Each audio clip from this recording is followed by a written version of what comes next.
Chainsaws and other machines may dominate forestry, but the human-powered crosscut saw still has a basic appeal. Pushed and pulled through the trunks of trees, its jagged blade can handle any job. That is, until the person operating it runs out of gas.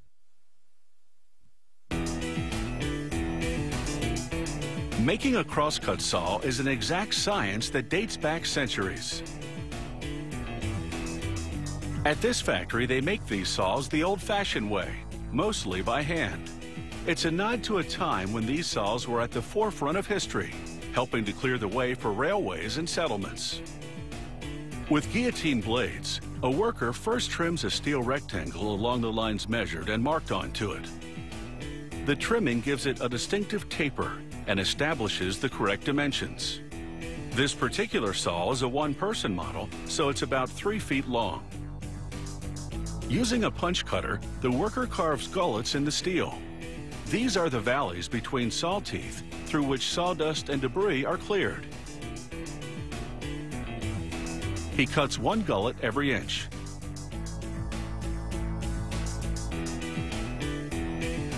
He then cuts the teeth, 3 between each gullet.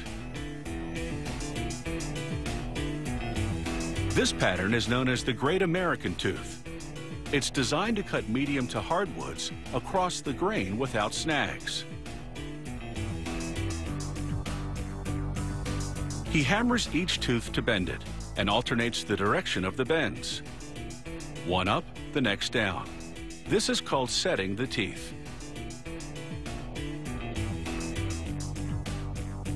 And the result is protruding teeth that cut more efficiently. He files each tooth, working from the bottom up to the tips, and sharpens those tips to a point. It takes about a half hour to give this steel blank its cross-cutting edge. A worker then connects the blade to a power source. He centers a stencil of the company logo on the saw, and then applies liquid electrolyte to the exposed metal within the stencil. He turns on the power, and the electrolyte conducts the current to burn the logo into the metal. A computerized router carves a piece of beech into the pistol-shaped handle. This software-driven tool also drills holes for installing the blade. The computerized system is quicker and more precise than manual carving. An employee then cuts a slot in the handle to fit the saw.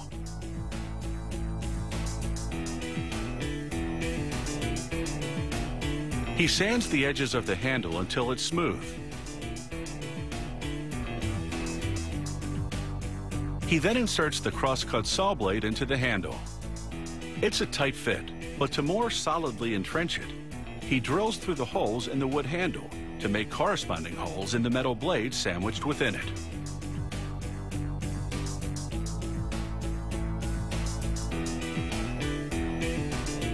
He inserts screws into the handle, securing the blade to it. He tightens the screws as much as possible.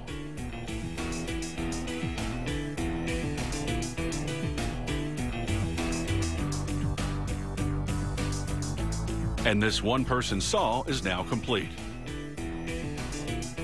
A 2-person crosscut saw is crescent-shaped and longer to cut through bigger trees. The teeth are also more substantial with deep pitches between them. Sawdust will be expelled through these deep pitches, so there's no need for gullets in this particular cutting edge. Once the teeth have been cut, a worker places socket fittings on each end of the saw. He pounds in rivets to secure the fittings to the blade.